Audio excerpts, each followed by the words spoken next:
Great. Thank you all so much for joining this afternoon. My name is Andy McCracken. I am a policy analyst focused on education, working with the North Carolina Pandemic Recovery Office, which, as many of you likely know by now, was set up back in May to oversee and coordinate the state's fiscal response to COVID-19, and in particular to oversee the use of coronavirus relief funds, which were allocated by the General Assembly through a series of bills that were passed dating back to May and as recently as September.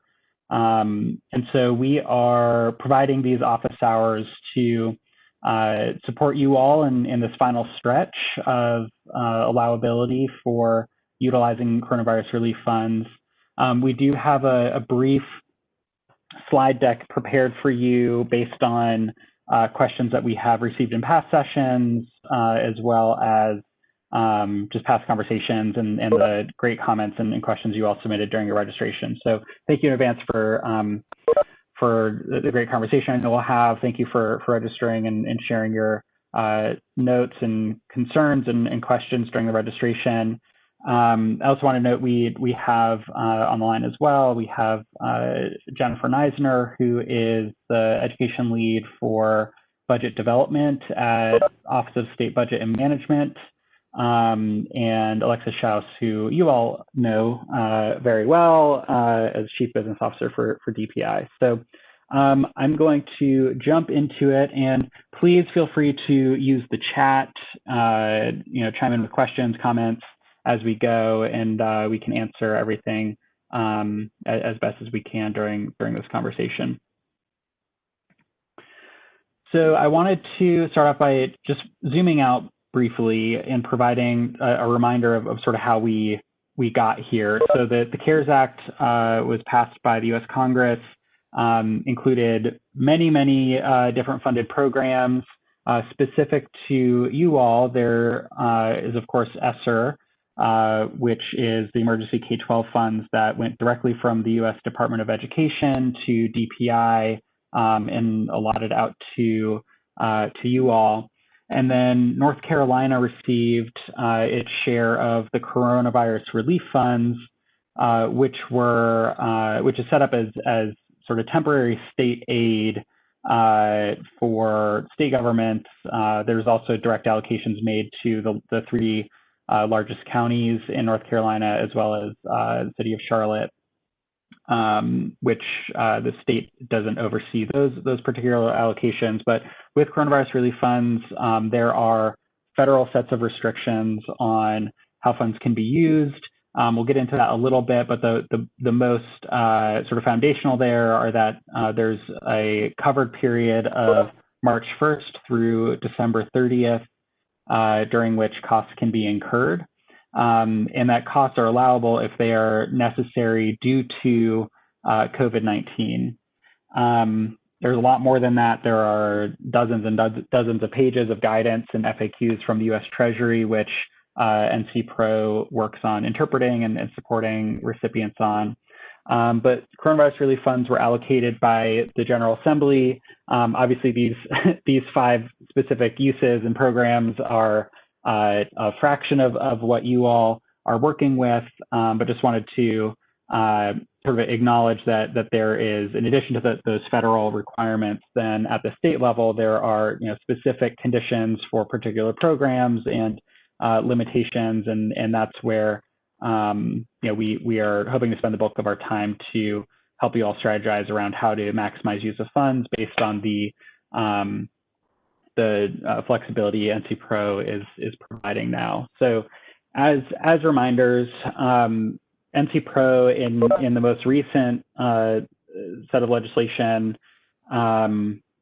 is authorized to reallocate funds that are unlikely to be spent by the end of the December 30 period in order to maximize use of funds.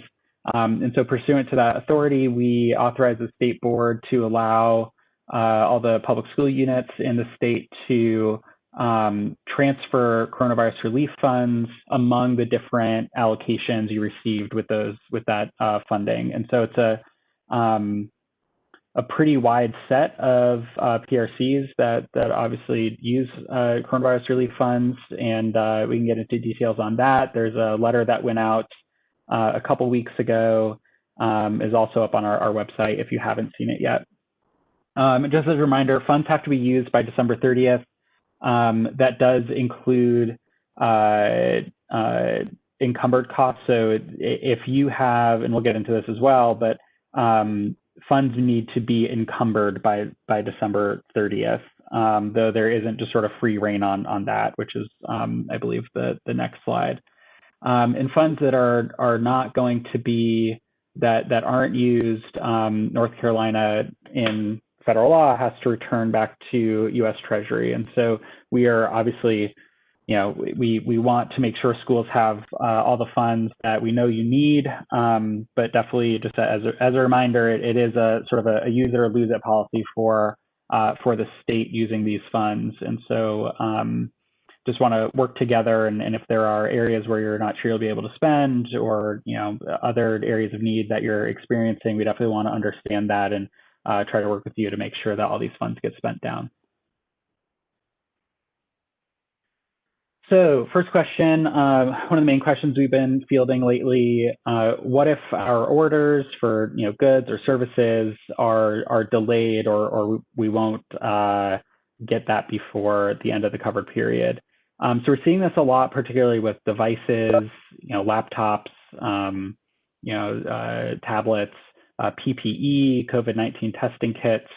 And so the U.S. Treasury has provided some flexibility here to make sure that orders that have been delayed for reasons that are outside of the recipient's control, outside of your control as recipients of coronavirus relief funds, that you are still able to use coronavirus relief funds to pay for those delayed goods.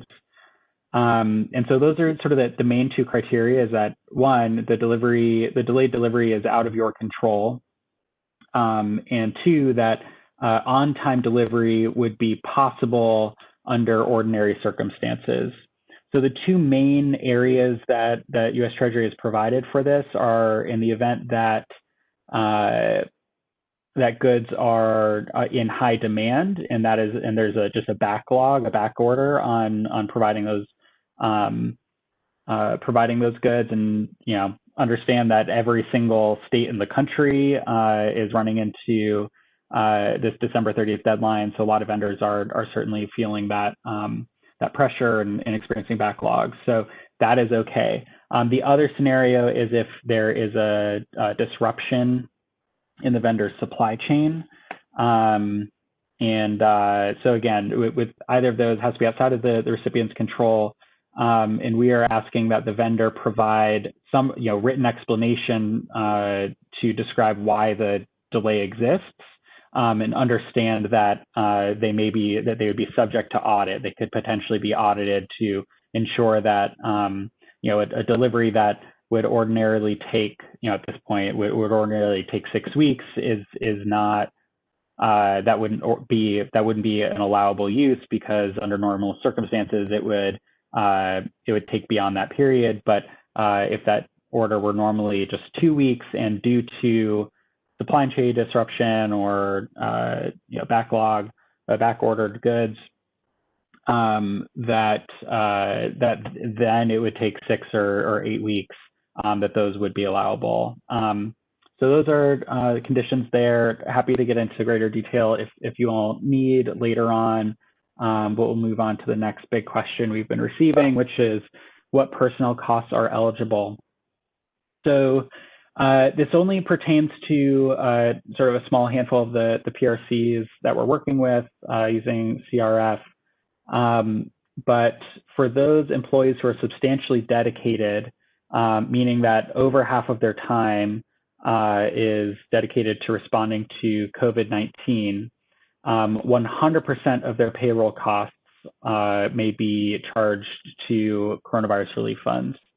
And for employees who are not substantially dedicated, who may be pitching in here and there just a few hours a week, or some less than half of their time, you can use coronavirus relief funds to cover those payroll costs on a prorated basis based on how much of their time is dedicated to responding to COVID-19.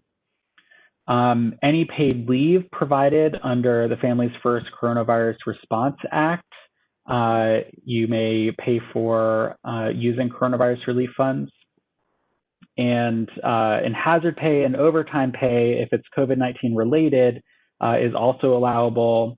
You'll need a hazard pay policy or an overtime policy as it relates to COVID-19, just to be sure that you're following a clear policy and protecting against the the perception even that there is just a general workforce bonus, which is very much not allowed by U.S. Treasury as a personnel cost. So hazard pay, yes.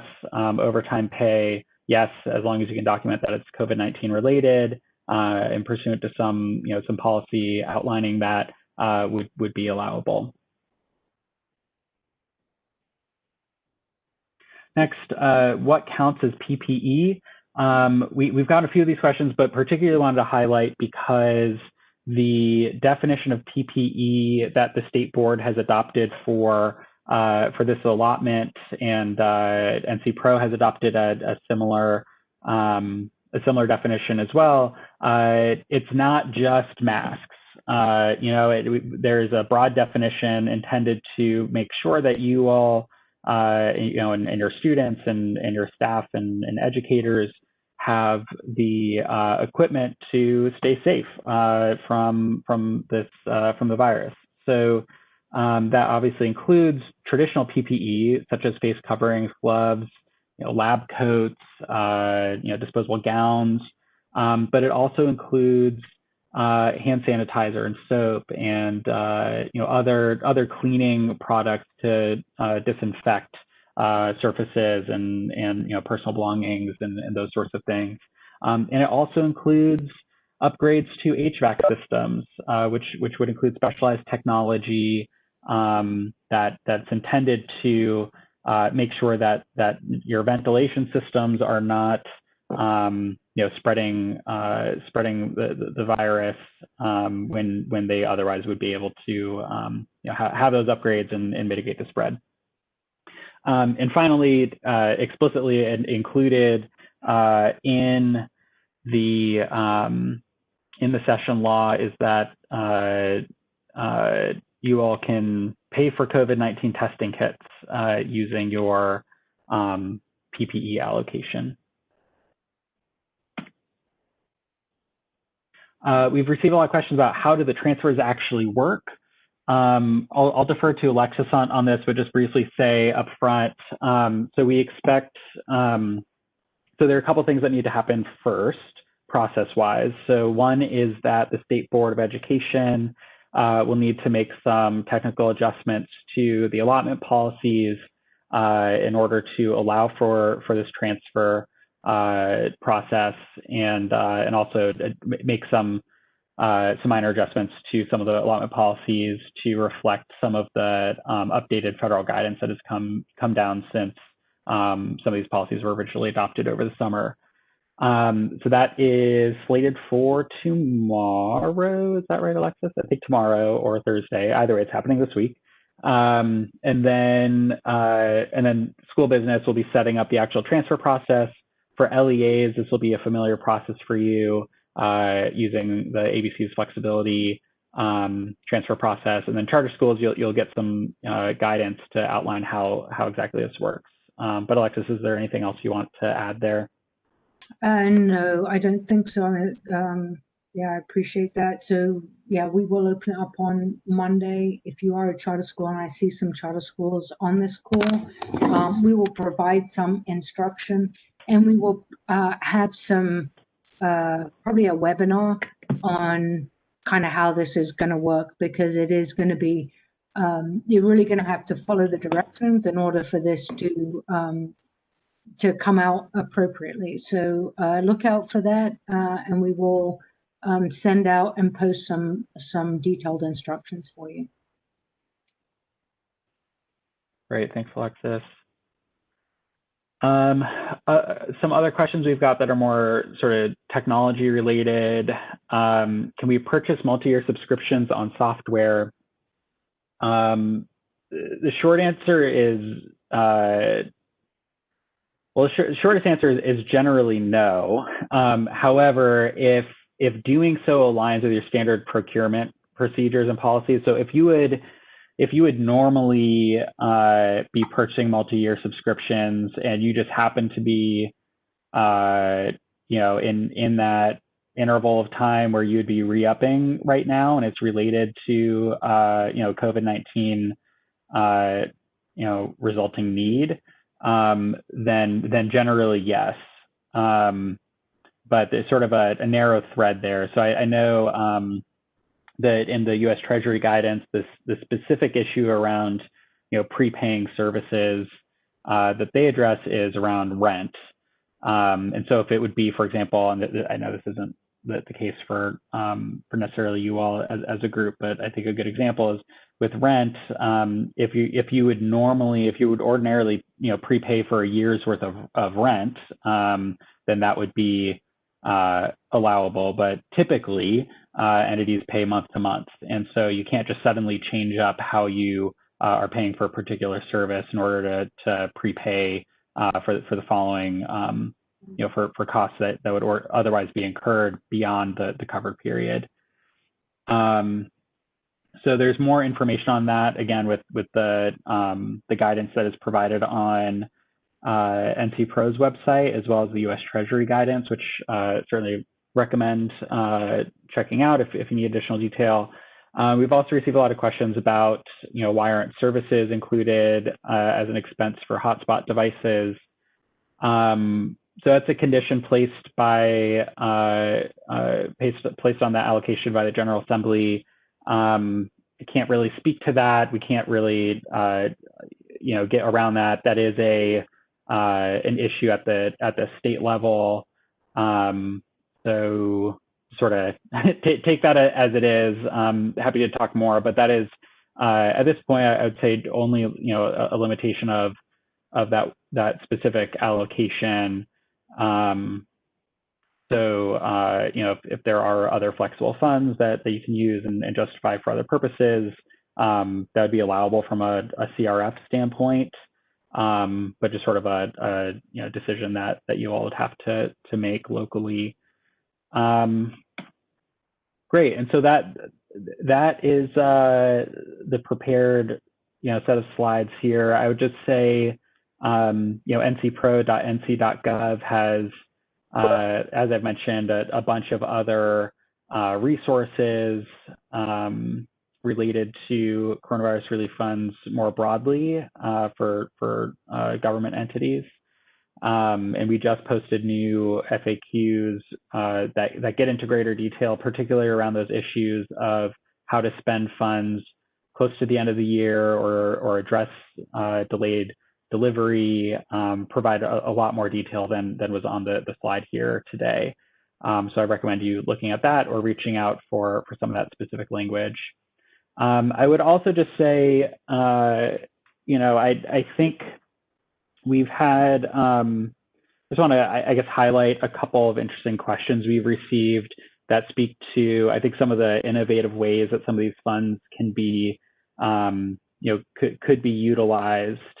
And so, for example, with PRC 122, with the mental health contracted services, a question came in asking if a district would be able to use PRC 122 in order to pay for training for staff and teachers to just be better prepared and have that sort of training to improve mental health services for students, since those are the staff and teachers have the sort of most direct regular reach and touch points with students. And as long as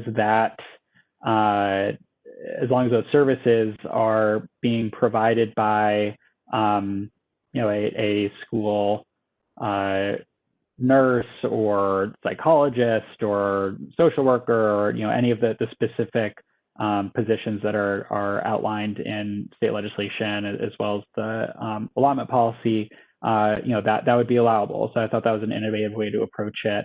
That just wanted to, I'm not saying you all need to do that or that you even should do that necessarily, but I thought that was an interesting sort of way to think about those use of funds. And similarly, even with the non-digital resources allocation, it doesn't necessarily need to just be covering for printing costs for workbooks. There could be there's a question around some discussion around actual tutoring, some targeted tutoring costs that would be incurred in order to support students who don't have reliable access to broadband and may be a little behind on some of the coursework as a result. So that, again, it's not necessarily what immediately comes to mind for some of these program areas, but from a CRF standpoint, could certainly be justifiable.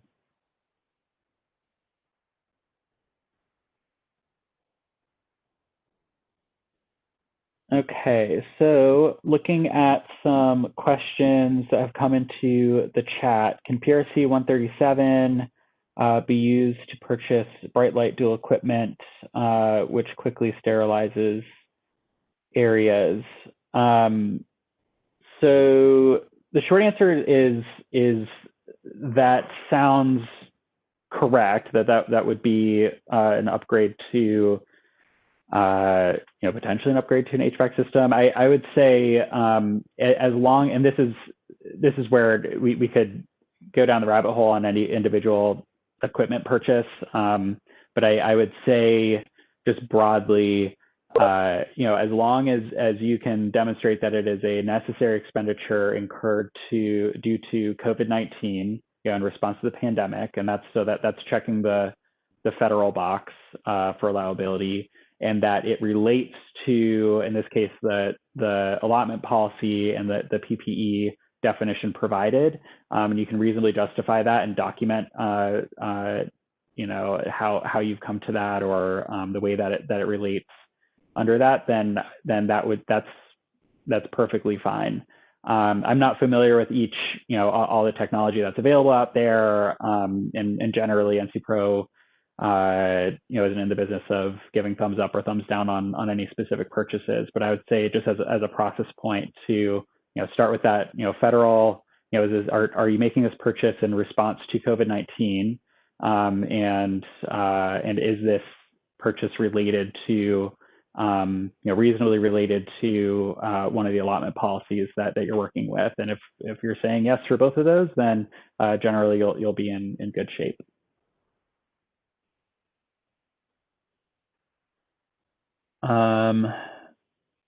Let's see. Okay, so someone asks limit on how much can be transferred from or to any PRC. Alexis mentioned this in the chat, but there's no limit on the amount of the transfers. Can CR funds be used to pay for multi-year subscriptions? So we'll bounce back couple slide here. So potentially, I think, so the short version here, and again, there's further guidance, and if you email me, I can get you some specific language on this from US Treasury guidance. But the short version is that if purchasing a multi-year subscription is how you ordinarily would purchase that subscription, or is in line with your standard procurement practices, business practices, and you can demonstrate that and justify that, then yes, you would be able to. But you can't just broadly prepay for services using coronavirus relief funds. It has to be justifiably in line with the practice that you already have in place. So, I mentioned the rent example earlier, similar with like payroll, for example. Like you wouldn't normally just give your staff a lump sum for the following year worth of employment. And so similar, if you wouldn't normally be paying for a subscription on an annual basis or multi-year basis, and you're deviating from your normal policies, then that's where you'll run into some trouble.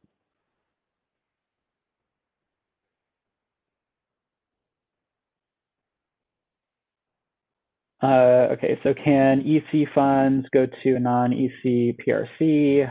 Yes, you can transfer funds in and out of, that is one of the eligible PRCs to transfer in and out of.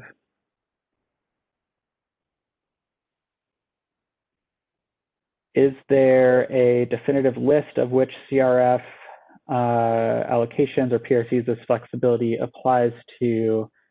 Yes, so if you go to ncpro.nc.gov and follow through, let's see, I'll see if I can just pull this up onto the page here. But we have the authorizing letter that NCPRO provided the state board to pursue, flexibility here. That document is available and outlines specifically which PRCs are eligible. Can you all see this? So here, this is the letter, and so the first provision here outlines which PRCs are eligible.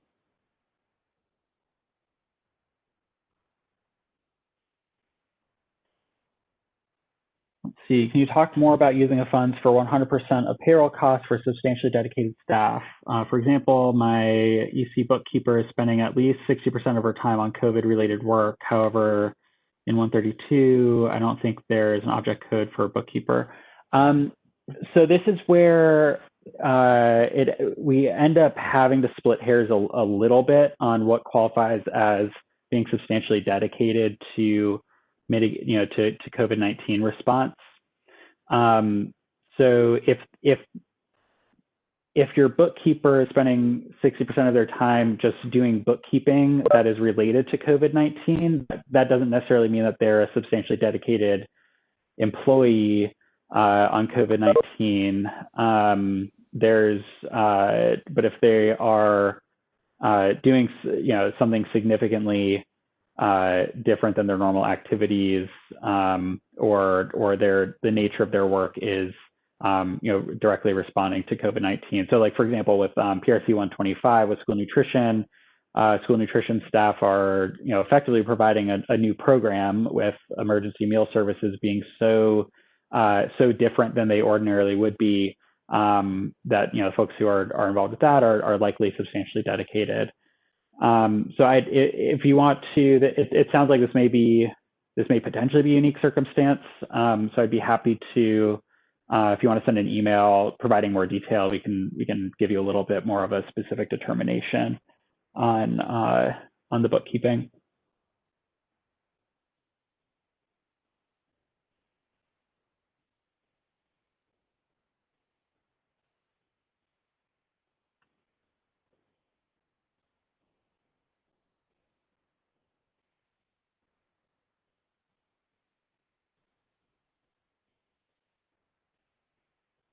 Okay, are there any other questions, ideas, concerns?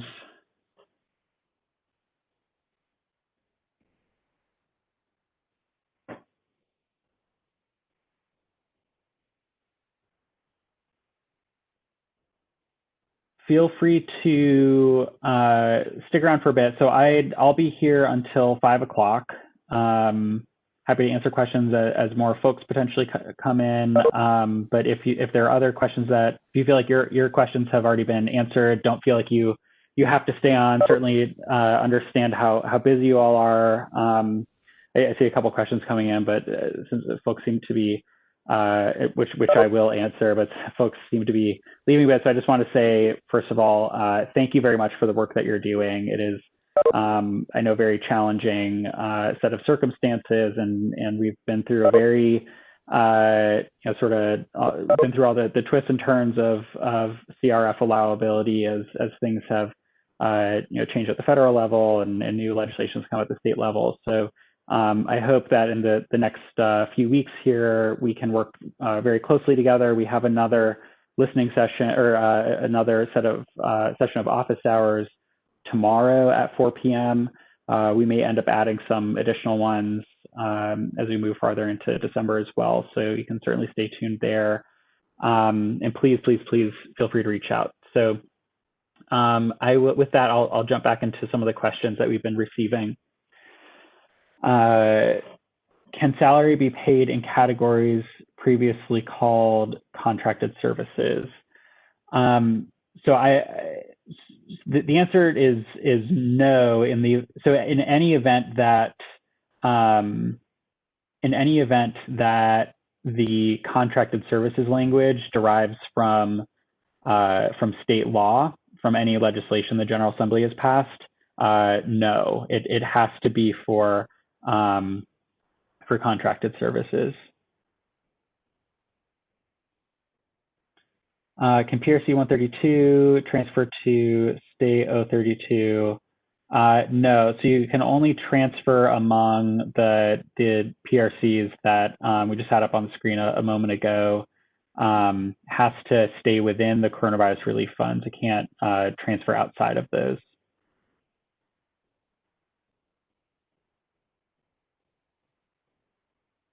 We had to rent storage units for furniture to meet social distancing requirements. Can contracted services in PRC 137 used for this? I don't believe so. I think that's probably stretching 137 with the PPE definition a little far. That said, I think that, potentially, there may be some of the other more flexible PRCs that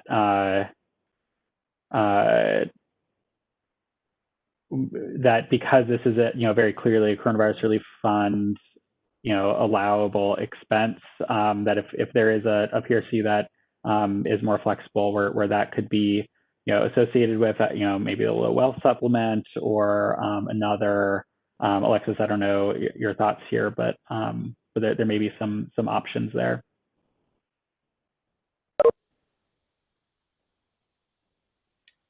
For the rent storage? Yeah. I can't really think of a category of the CRF funds where that would be permissible. I might be missing one, but I don't think so. Okay. Yeah, that's a tough one. Yeah.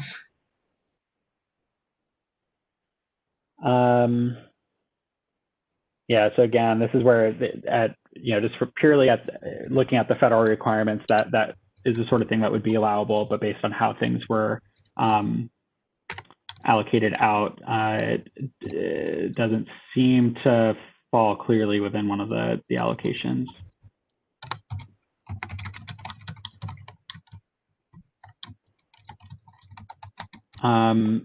Let's see. Jennifer, are you asking about contracted services?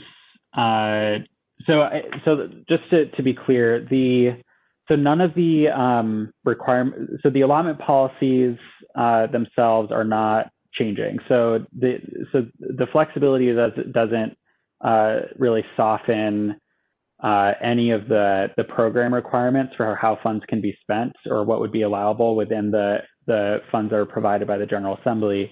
But the flexibility is really just focused on your ability to move funds among the PRCs.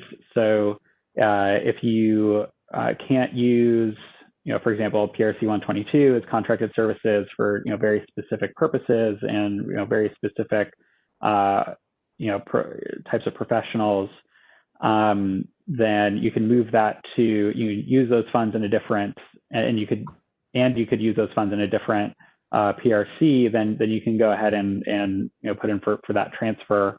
But it can't just sort of within PRC 122. You can't use contracted services for other types of contracted services. It would still have to fall within the requirements of that program.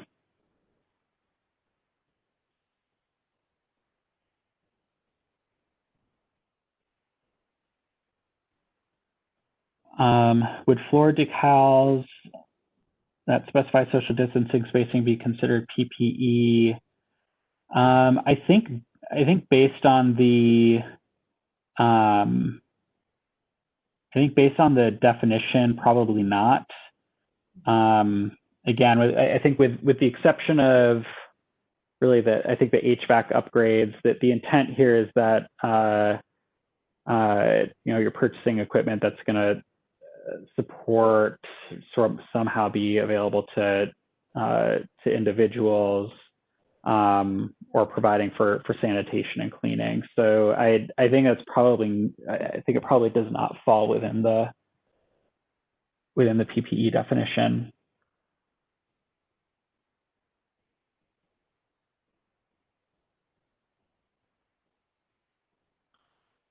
Yeah, so the question is, can we go ahead and begin this process even though the state board hasn't approved the amended allotment policies? So yes, please start planning for the transfers. You can't actually go in and submit for the transfers today, but you certainly encourage you to be thinking about all that. And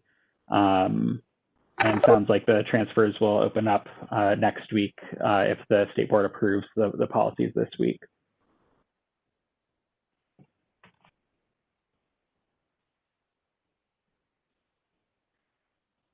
If we didn't receive low wealth PRC 134 funds, can we use flexibility to transfer into that to get more flexibility? Alexis, I would defer to you, but I imagine not, because that would that would be a new activity at the PSU level. But I'm not sure what you think there. Yeah, I don't know. I read this. I thought it was an excellent question. I think I was actually sort of going with yes, and then I was thinking, well, it's actually not.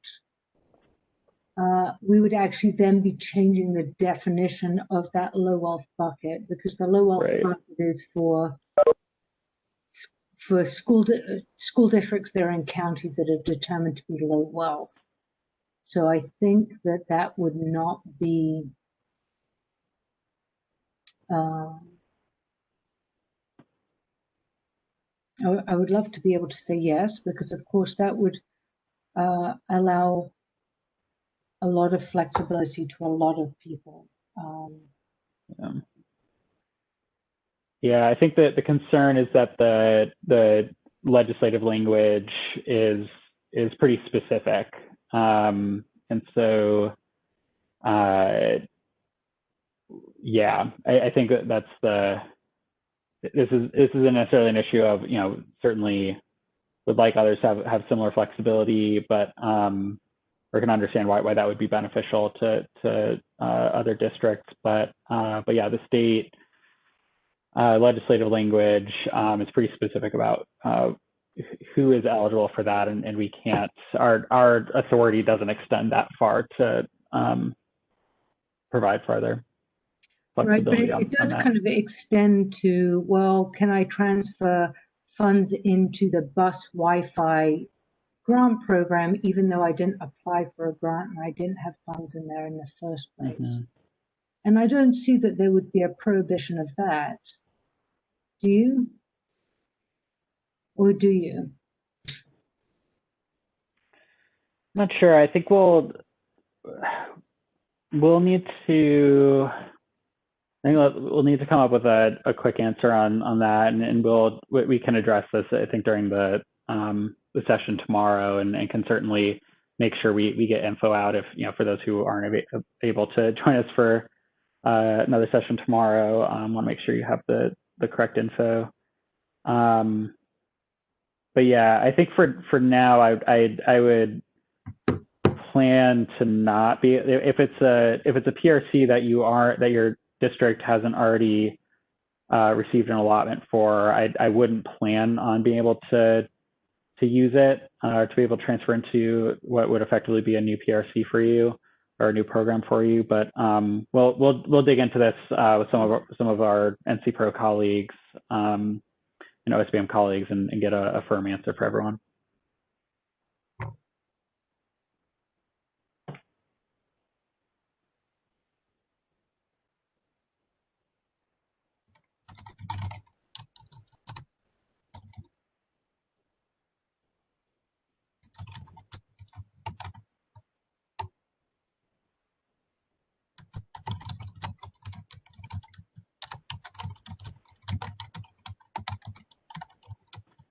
let's see. I see a couple questions here about the floor decals as well. So again, this is where I absolutely understand the need for any number of purchases, whether it's floor decals or anything else. That again, these are things that would be allowable purely from a CRF eligible lens. I think the question is just going to get into how far does the PPE definition extend, and it's already extended fairly far past to include items that are beyond just face coverings and gloves and such. So I think again that this is one that we can dig into more and provide clarity, but I wouldn't, again, if it is not something that is specifically outlined in the PPE definition, or the sort of, I guess, relatively flexible area, relatively flexible areas in the PPE definition are other sanitizing products. So again, that's not a sanitizing product. And then technology related to HVAC upgrades, and that wouldn't be that either. So we do have to, again, I understand the need, and certainly, want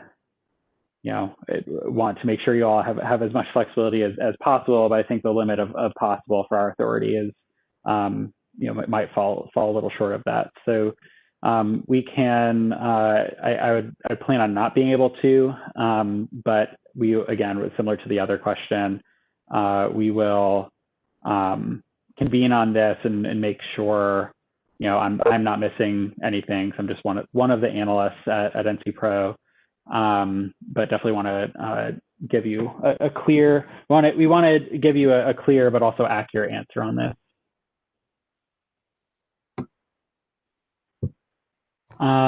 When will today's recording be available online?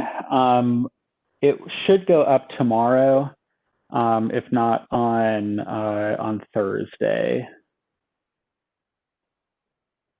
And again, that'll be on NCPRO's website, and school business is welcome to put it up as well. Yeah, we have put up the previous presentation, not the recording, but just the presentation, so that it has some additional visibility. Just to be clear, I can take, can I take all my remaining money from all categories and transfer to staff devices? Yes. If you don't have need for the funds in the other CRF funded PRCs, and you have COVID related need, that you can use the staff devices or the student devices PRCs for, then yes, you can absolutely make that transfer.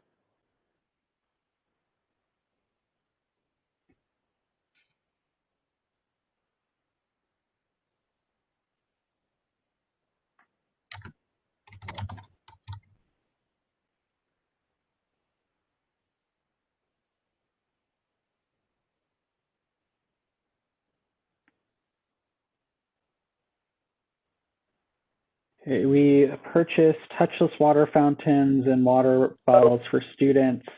Since we're not allowed to use regular water fountains, we're required to provide water. Would these be an allowed COVID purchase from CRF funds? So again, I think this is where if one of the allotment policies for the eligible PRCs would reasonably cover this, I think the answer would be yes. I'm just not sure that there's one that would clearly be inclusive of this. Potentially, I may be missing something here, but potentially low wealth supplement, since that's sort of a yeah, no. Again, no. I'm trying. Folks, we're Supplemental trying to make this a little easier, but I yeah, know. it's tough. Again, this one is it's a bit tricky, right?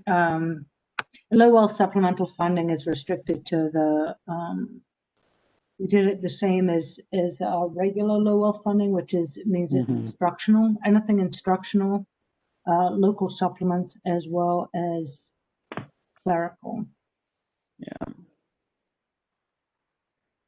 And I'm not sure that this would fall under the PPE definition either. Yeah. Yeah. So totally with you on these issues, but just sort of limited with some of the conditions on the different programs.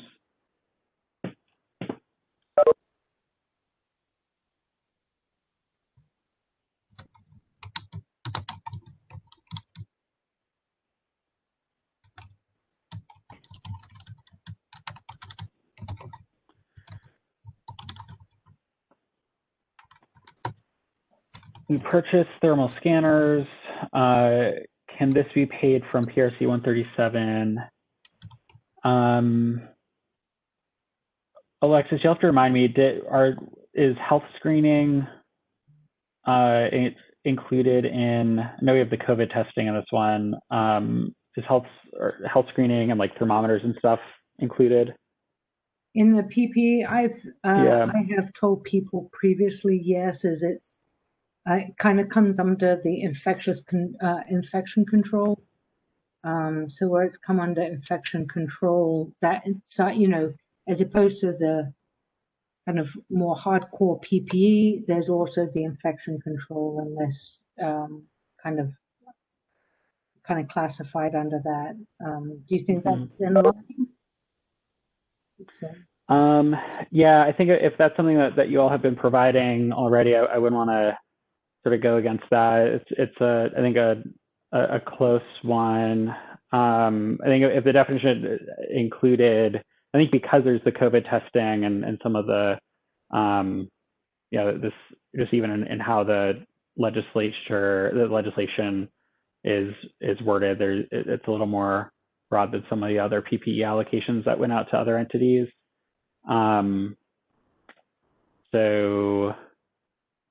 I think that the screening equipment would sound allowable to me.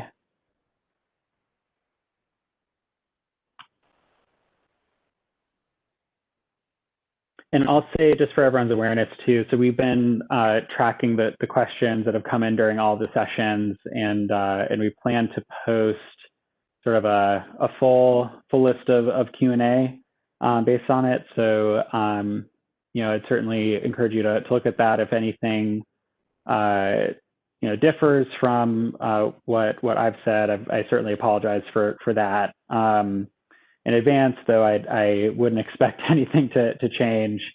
So I definitely would want to encourage you all to reference that as some additional written support for the purchases that you're making.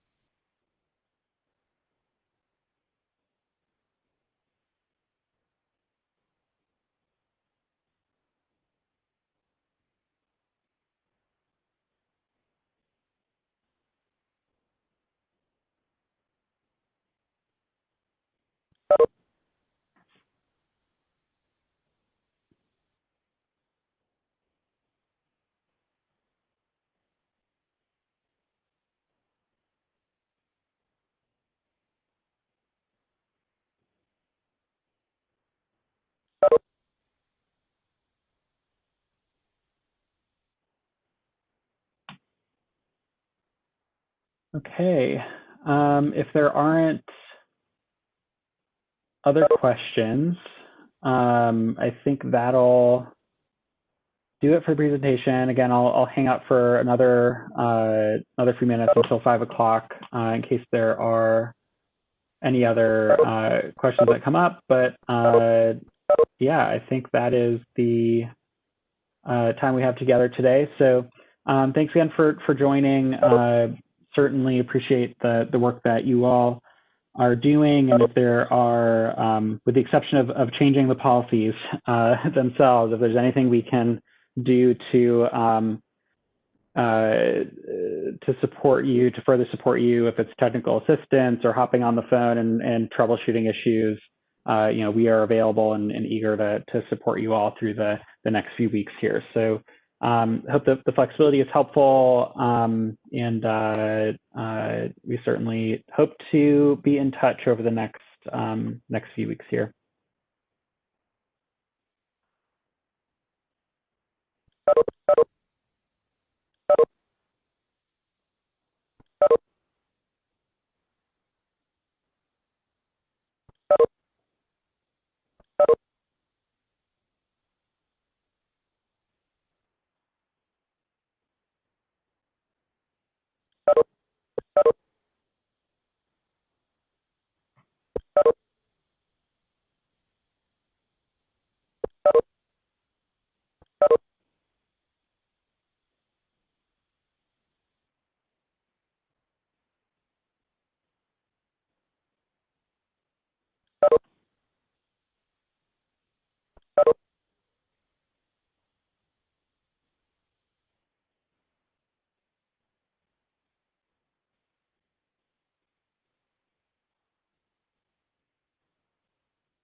Yes, Gray, that's correct.